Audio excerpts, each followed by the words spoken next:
биздин коомдо, биздин доордо азыр эле мен Маданият министрлигинин министрине ишеним көрсөтүп атып, бир нерсени айткым келип атат да, китепканалар боюнча Алмаз Акунянович, аймактардагы, айылдардагы китепканалар боюнча муну президентибизге жеткиресиз го деп ойлойм. Китепканалар жабылып атат да. Кайсыл эл коркунучтуу десе, китеп окубаган коом коркунучтуу деген сөз бар Кыргызда. Китеп окубаган коом коркунучтуу дейт. Китеп окубайт экен деп, китепканаларды жаап койгон болбойт.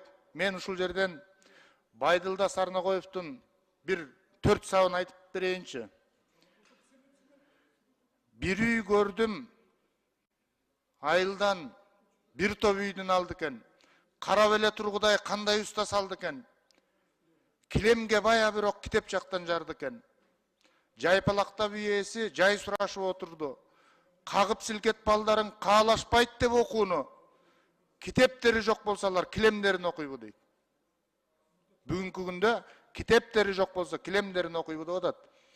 Бүгүнкү күндө bir kitep деген bir адамдан bir kitep деген долбоор менен канчалаган жаштар китеп окуп атат.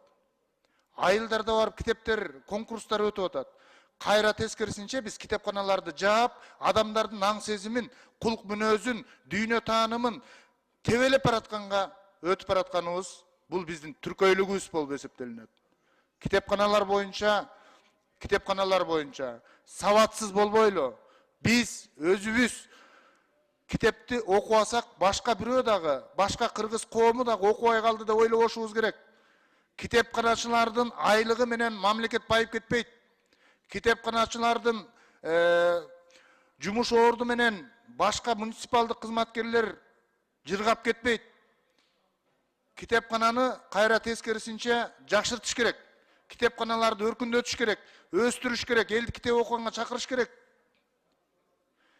Дүйнөдө айтылган, бүт тилде айтылган, эң жакын жана сатып кетпей турган досуң ким десе, китеп деп айтылат туугандар. Китеп. А биз коомду китеп окутпасак, анда көчөлөргө төңкөрүштөр боло берет. А биз китеп окутсак, жан дүйнөлөргө төңкөрүш болот, акыл эстерге төңкөрүш болот, өзүн өзү таанууга адамдар көбүрөөк кайтат. Ошон үчүн Алмаз Акунянович муну сөзсүз жеткизип, китепканаларды сактап калалы, жоо келаткандай сактап калалы китепканаларды. Рахмат.